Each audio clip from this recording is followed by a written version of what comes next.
બનાસકાંઠા જિલ્લામાં પ્રકૃતિ અને પરંપરાને ઉજાગર કરતો અનોખો ઉત્સવ યોજાયો હતો।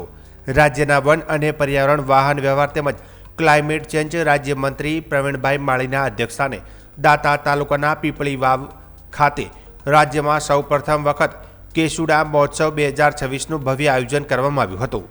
બનાસકાંઠા વન્યજીવ વિભાગ દ્વારા વસંત ઋતુના આગમનને વધાવવા અને પ્રકૃતિના અમૂલ્ય વારસા સમાન કેસુડા એટલે કે પલાશ વૃક્ષના મહત્વને ઉજાગર કરવા આ અનોખી પહેલ કરવામાં આવી હતી। આ પ્રસંગે મંત્રીના હસ્તે પલાશ વિષયક ફોટો પ્રદર્શનનું ઉદ્ઘાટન કરવામાં આવ્યું હતું।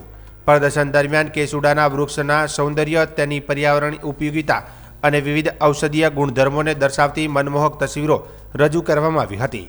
પ્રાકૃતિક પ્રેમીઓ અને ફોટોગ્રાફર્સો માટે આ પ્રદર્શન વિશેષ આકર્ષણનું કેન્દ્ર બન્યું હતું।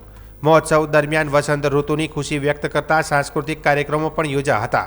સાથે સાથે કેસુડાના ફૂલમાંથી બનેલા કુદરતી રંગો, આયુર્વેદિક ઔષધિઓ અને પરંપરાગત ઉત્પાદનોના લગભગ 15 જેટલા સ્ટોલ ઊભા કરવામાં આવ્યા હતા। મંત્રીએ આ સ્ટોલની મુલાકાત લઈને સ્થાનિક સ્વસહાય જૂથોની બહેનોને પ્રોત્સાહિત કર્યા અને વન આધારિત ઉત્પાદનોને વધુ બજાર મળવાની જરૂરિયાત પર ભાર મૂક્યો હતો।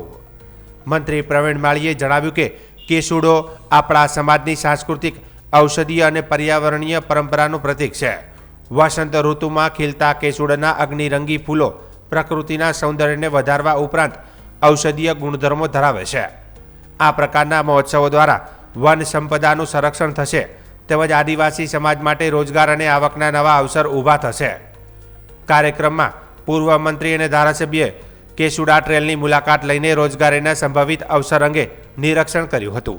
આ પ્રસંગે પાલનપુરના ધારાસભ્ય અનિકેતભાઈ ઠાકર, નાયબ વન સંરક્ષણ પીજી ગાર્ડી, સામાજિક વનીકરણના નાયબ વન સંરક્ષણ રેણુકા દેસાઈ, પૂર્વ મંત્રી કીર્તિસિંહ વાઘેલા, પૂર્વ સાંસદ દિનેશભાઈ અનાવાડિયા સહિત વન વિભાગના અધિકારીઓને મોટી સંખ્યામાં નાગરિકો હાજર રહ્યા હતા।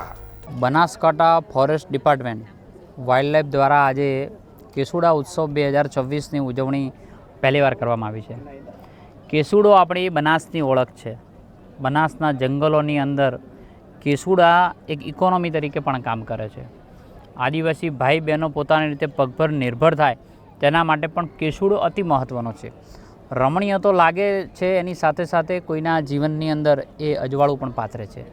એટલે એને લોકો સુધી પહોંચાડવા માટે આજે વન વિભાગે જે ઉત્સવ ઉજવવાનું કામ કર્યું છે તેને હું હૃદયપૂર્વકના અભિનંદન આપું છું। અને સાથે આજે ટ્રેલનું પણ આજે મુલાકાત કરવામાં આવી કે જે નેચર ટ્રેલ એટલે કેસુડાની ટ્રેલ નેચર વોક કર્યું છે, એનો પણ ખૂબ આહલાદક અવિસ્મરણીય દિવસ રહ્યો છે।